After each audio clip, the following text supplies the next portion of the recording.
पाकिस्तानियों, मुझे आप पर फख्र है। फख्र इसलिए है क्योंकि आज अभी कुछ देर पहले भारत में एक पैसेंजर प्लेन मुसाफिर त्यारा गिरा। जब पाकिस्तान का कुछ अरसे पहले त्यारा गिरा था तो इंडियंस क्या कह रहे थे या भारतीय क्या कह रहे थे, वो ये कह रहे थे।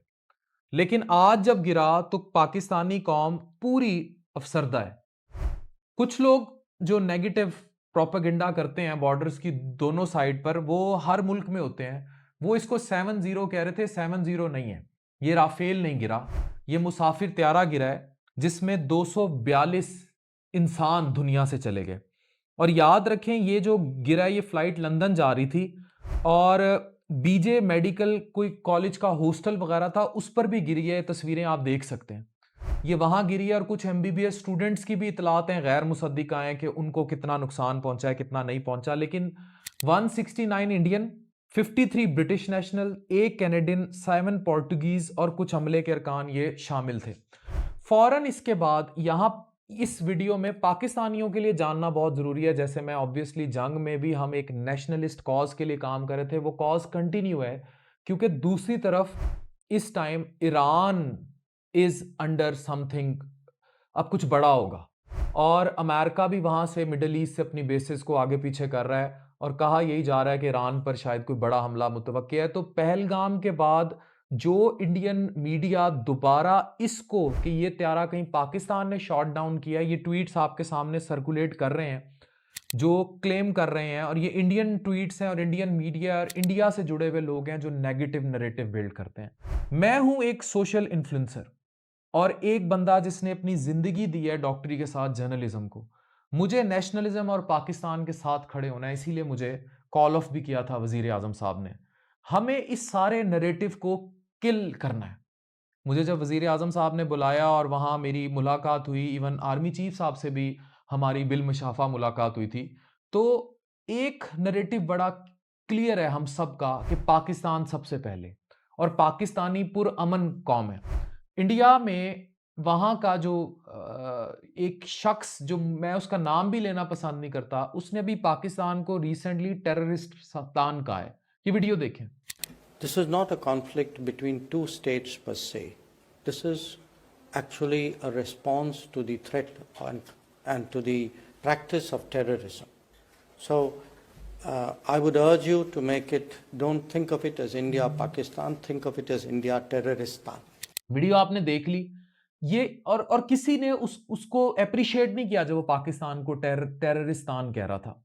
अभी ये अमिताभ चौधरी हैं, उन्होंने कहा कि एयर इंडिया टारगेट है क्योंकि बड़ी स्ट्रांग है, और ये इतनी स्ट्रांग थी कि जो इनिशियल रिपोर्ट्स हैं उसके मुताबिक इस जहाज में लोड ज्यादा था, इंजन उठा ही नहीं सके। ये रिपोर्ट्स हैं।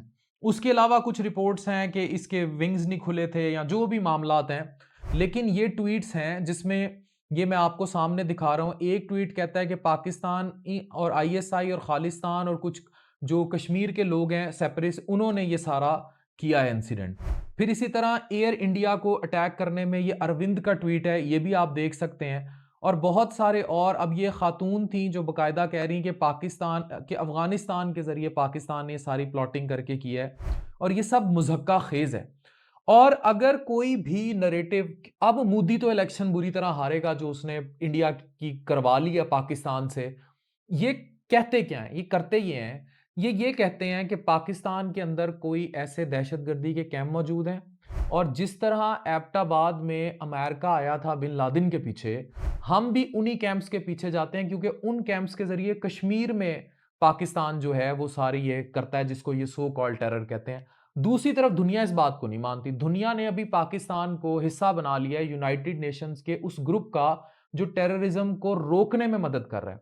अमेरिकन सफारतकार भी पाकिस्तान की बड़े बड़ी जगहों पर पाकिस्तान की तारीफ कर रहे हैं, जो पाकिस्तान दुनिया से दहशतगर्दी के खात्मे के लिए काम कर रहा है। तो इसलिए पाकिस्तान का नैरेटिव बड़ा स्ट्रांग है।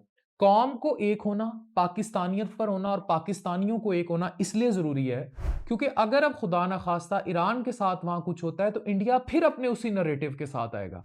इसको अब मार पड़ गई, लेकिन अभी भी इनका त्यारा गिरा है और इनके मीडिया को शर्म नहीं है, इनके गोदी मीडिया को। वो मुसलसल पाकिस्तान पर इल्जाम तराशी कर रहा है, जबकि पाकिस्तानी कौम मुसलसल अफसोस कर रही है इतनी कीमती मुसाफिर जानों के जाने के बाद। मैं भी अफ़सोस करता हूँ, हम सब अफ़सोस करते हैं, ये मुसाफ़िर त्यारा गिरा है। हमारी तमाम जो है हम दुआ करते हैं और हमारी जितनी नेक तमन्नाएँ हैं वो उन उन मुसाफ़िरों और उनकी फ़ैमिलीज़ के साथ हैं। लेकिन इसको पहलगाम की तरह जो ये मैंने अभी आपको सबूत दिखाए हैं, ये पाकिस्तान पे फिर थोपने की कोशिश की जाएगी। इसमें मोदी की फ़ाशिस्ट रिजीम और जो मीडिया है भारतीय गैर ज़िम्मेदार, उसके अगेंस्ट अगर कोई खड़ा होगा तो वो हमारी कौम है और वो पाकिस्तानी है और पाकिस्तानियों मुझे आप पर फ़ख्र है। ये मैंने आपको सारे फुटेजेस, इमेजेस दिखा दिए। ये दूसरा पहलगाम नहीं है और इसका पाकिस्तान पे हर चीज़ का इल्ज़ाम पाकिस्तान पे ला दो इज़ नो सॉल्यूशन। एक सानिया था, बहुत बुरा हुआ है और ये नहीं होना चाहिए था। और एयर इंडिया की फ्लाइट गिरी है तो अब ये डायरेक्ट इनकी उँगलियाँ पाकिस्तान की तरफ हैं, लेकिन इंडिया का नैरेटिव हमेशा की तरह बड़ा कमज़ोर है। और हम बतौर इन्फ्लुएंसर, बतौर a person who has given his life to journalism, एक ही नारा है आप सबके साथ मिलके, पाकिस्तान जिंदाबाद। Thank you very much.